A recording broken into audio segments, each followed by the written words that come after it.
Okay, so what we're going to do now, we're going to rub the wall up, okay, make it ready for skimming, so we need to make it nice and smooth and with a key. Okay, to do that we've got two floats. We've got a nice float here with no nails in it, okay, which is just plain, and this is the float with nails in. This is called a devil float, and it's got the nails in to leave a fine key on the wall ready for your skimming coat. Okay, so this is what we did before.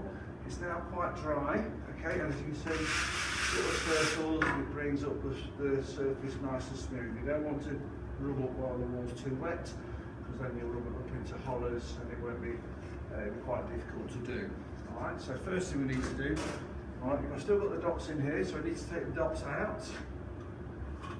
Okay, as you see there. Alright, and make sure you scrape off any that's on there, so we need to keep them nice and clean. Okay, so we'll take all four out. So you just prise it off with your trowel, clean it up.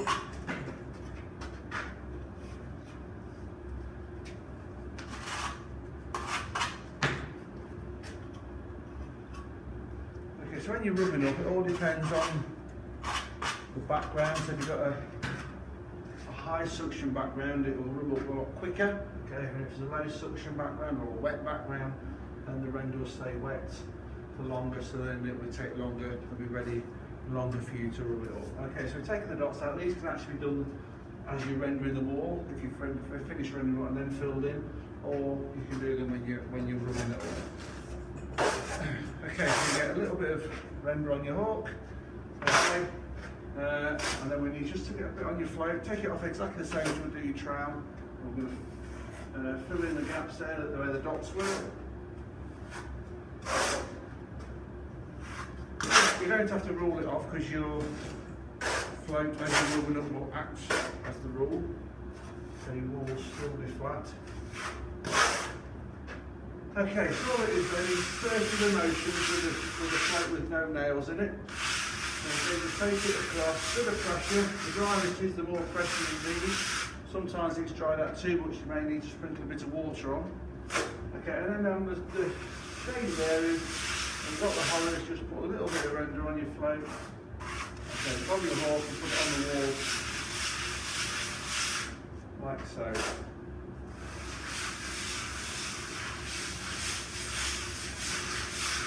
And as you can see, you're making the wall all the same colour.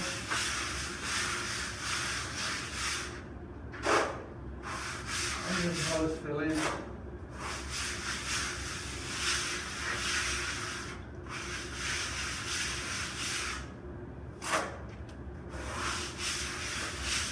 Just keep filling them in, making sure that there's no lightly shaded bit. That means you've got a little hole there that needs filling in.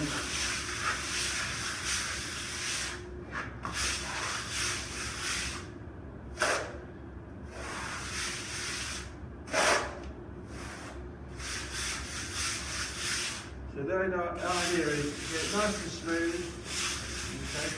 Because your skimming coat is only 3mm thick, which is very thin, you need to get it as flat and as smooth as you can. Okay, so we'll do the top of this. So I'm working up to the ceiling now, okay?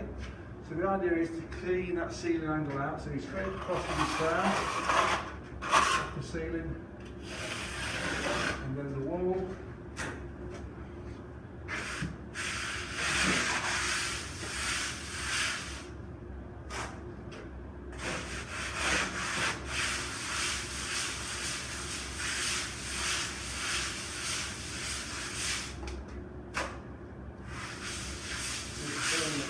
The ceiling angle needs to be nice and neat.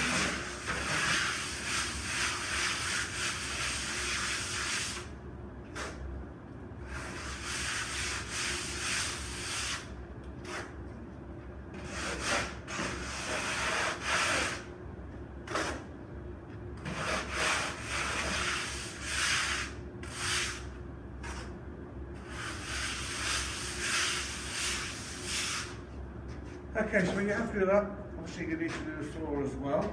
Okay, but now we get the devil float here. As you can see, it's got the nails in there.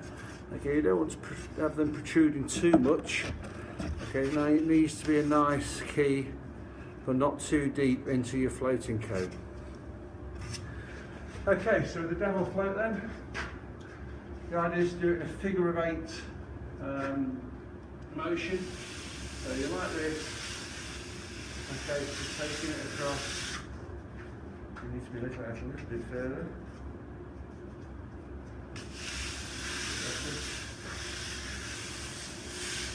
Okay, all over the wall. Okay, it's pretty much like a scratch coat with lines there for the key for the skimming coat to bond there. Okay, and we don't want any missed areas, so it always has to have, you know, lines without any gaps in between the figure of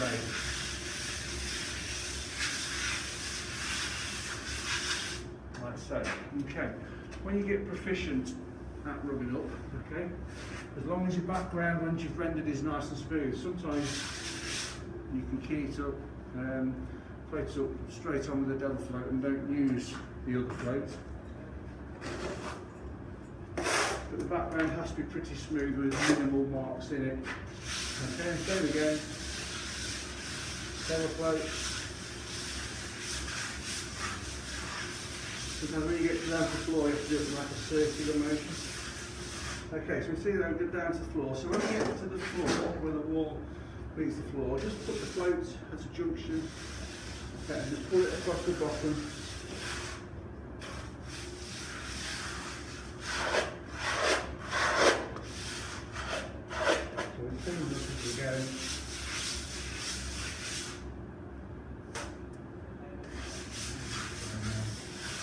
Okay, so obviously that's now, and the bottom is obviously going to have the skirting board on. That needs to be nice and neat. The skirting board just sits flat on the wall. What I'm going to do now is get the iPad and just bring it a little bit closer. Okay, so you can see what I mean by the figure of 8 marks. Okay, the ceiling there is nice and clean and neat. Okay, and as is the floor. So you can see there how it's nice and clean right down to the floor with no gaps. Okay.